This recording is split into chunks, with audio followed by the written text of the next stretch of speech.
The Book of Lamentations, Chapter 1. Jerusalem, once so full of people, is now deserted. She who was once great among the nations now sits alone like a widow. Once the queen of all the earth, she is now a slave. She sobs through the night, tears stream down her cheeks. Among all her lovers there is no one left to comfort her. All her friends have betrayed her and become her enemies. Judah has been led away into captivity, oppressed with cruel slavery. She lives among foreign nations and has no place of rest. Her enemies have chased her down, and she has nowhere to turn.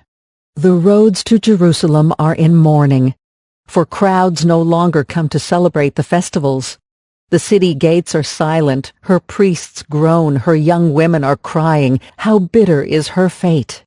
Her oppressors have become her masters, and her enemies prosper. For the Lord has punished Jerusalem for her many sins.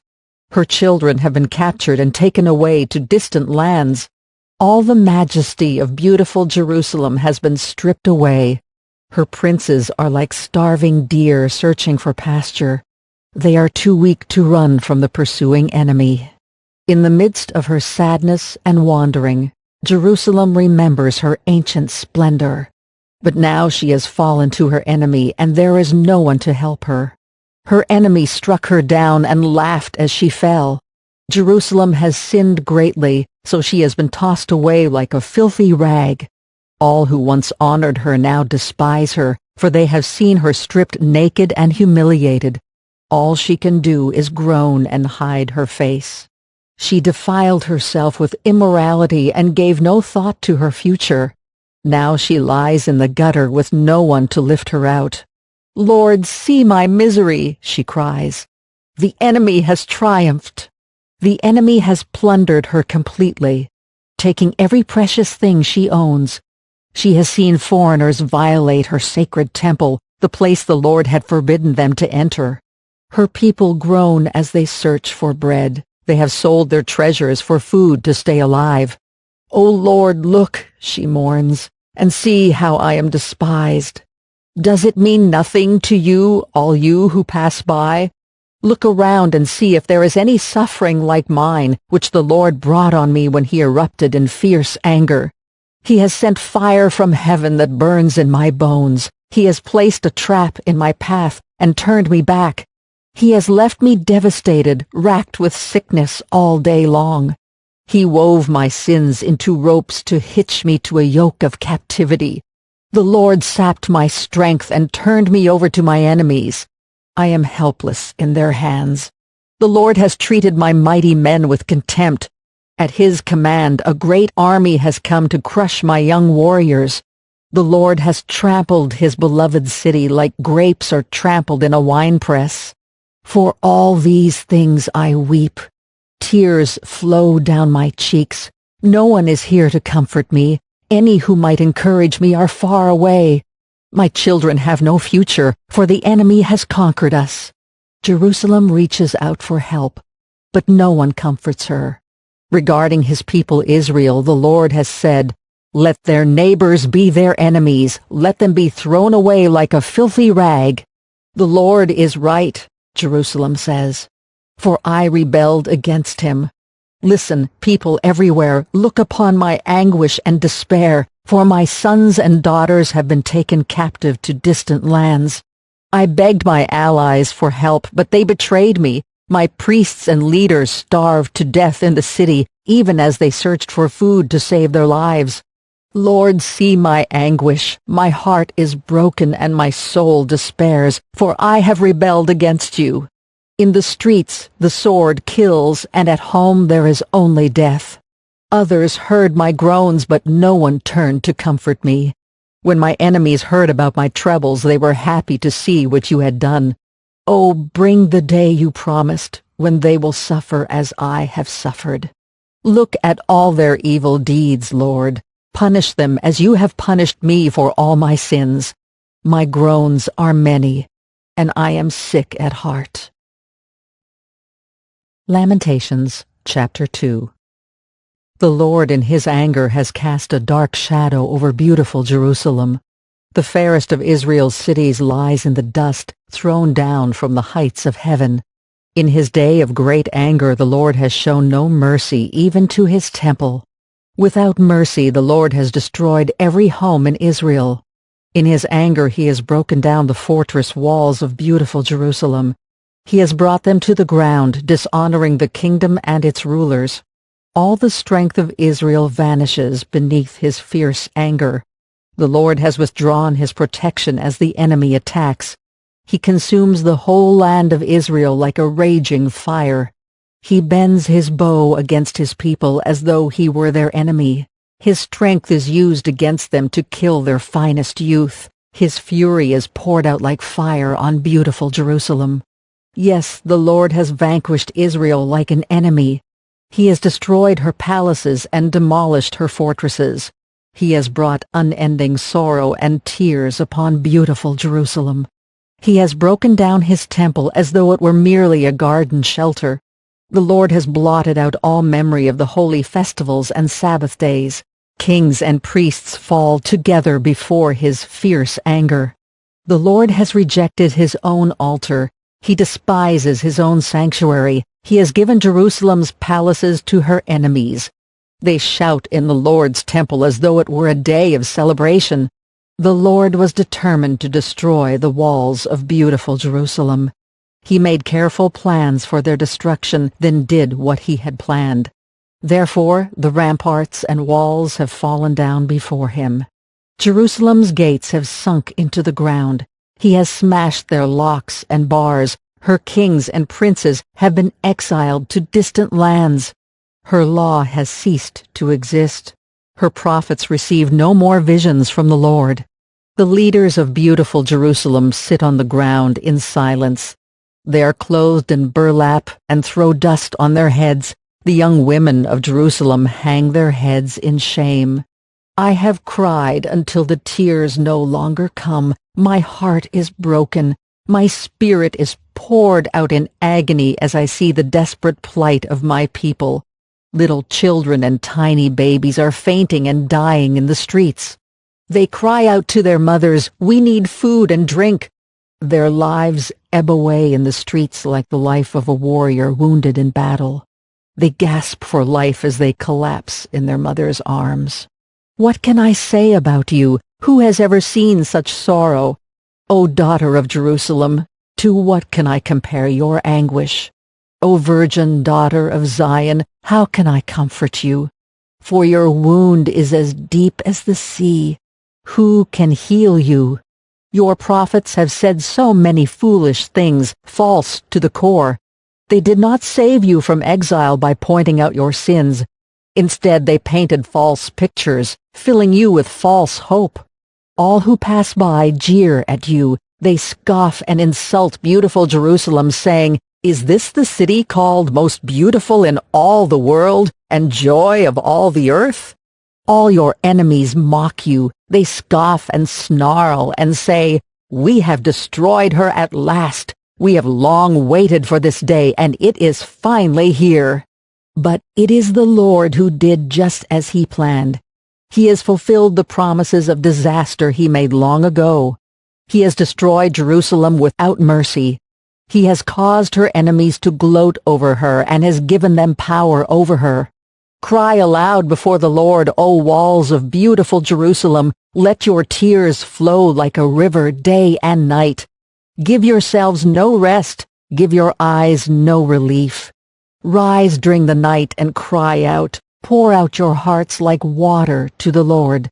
Lift up your hands to him in prayer, pleading for your children, for in every street they are faint with hunger.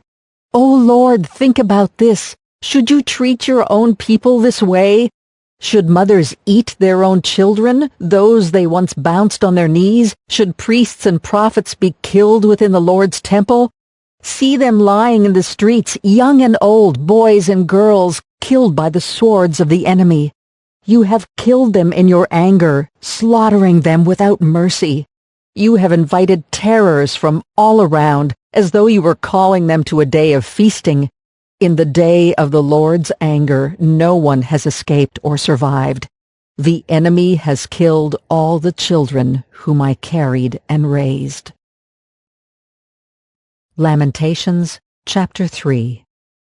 I am the one who has seen the afflictions that come from the rod of the Lord's anger. He has led me into darkness, shutting out all light.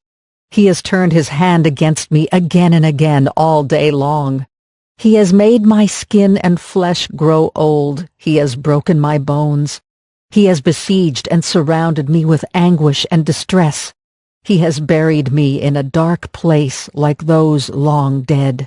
He has walled me in, and I cannot escape. He has bound me in heavy chains, and though I cry and shout, he has shut out my prayers. He has blocked my way with a high stone wall. He has made my road crooked.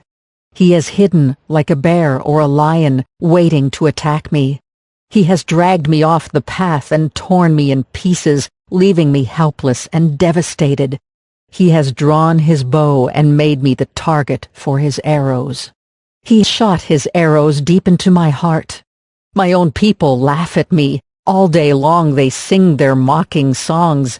He has filled me with bitterness and given me a bitter cup of sorrow to drink. He has made me chew on gravel. He has rolled me in the dust. Peace has been stripped away, and I have forgotten what prosperity is. I cry out, my splendor is gone. Everything I had hoped for from the Lord is lost. The thought of my suffering and homelessness is bitter beyond words. I will never forget this awful time as I grieve over my loss. Yet I still dare to hope when I remember this. The faithful love of the Lord never ends. His mercies never cease. Great is his faithfulness. His mercies begin afresh each morning. I say to myself, the Lord is my inheritance. Therefore I will hope in him. The Lord is good to those who depend on him, to those who search for him. So it is good to wait quietly for salvation from the Lord, and it is good for people to submit at an early age to the yoke of his discipline. Let them sit alone in silence beneath the Lord's demands. Let them lie face down in the dust, for there may be hope at last. Let them turn the other cheek to those who strike them and accept the insults of their enemies. For no one is abandoned by the Lord forever. Though he brings grief, he also shows compassion because of the greatness of his unfailing love. For he does not enjoy hurting people or causing them sorrow. If people crush underfoot all the prisoners of the land, if they deprive others of their rights in defiance of the Most High, if they twist justice in the courts, doesn't the Lord see all these things? Who can command things to happen without the Lord's permission? Does not the Most High send both calamity and good? Then why should we, mere humans, complain when we are punished for our sins? Instead, let us test and examine our ways. Let us turn back to the Lord. Let us lift our hearts and hands to God in heaven and say, we have sinned and rebelled, and you have not forgiven us. You have engulfed us with your anger, chased us down, and slaughtered us without mercy. You have hidden yourself in a cloud so our prayers cannot reach you. You have discarded us as refuse and garbage among the nations. All our enemies have spoken out against us. We are filled with fear, for we are trapped, devastated, and ruined. Tears stream from my eyes because of the destruction of my people. My tears flow endlessly. They will not stop until the Lord looks down from heaven and sees. My heart is breaking over the fate of all the women of Jerusalem. My enemies, whom I have never harmed, hunted me down like a bird. They threw me into a pit and dropped stones on me. The water rose over my head, and I cried out, "This is the end!" But I called on your name, Lord, from deep within the pit. You heard me when I cried. Listen to my pleading. Hear my cry for help. Yes, you came when I called. You told me, "Do not fear." Lord, you have come to my defense. You have redeemed my life. You have seen the wrong they have done to me, Lord.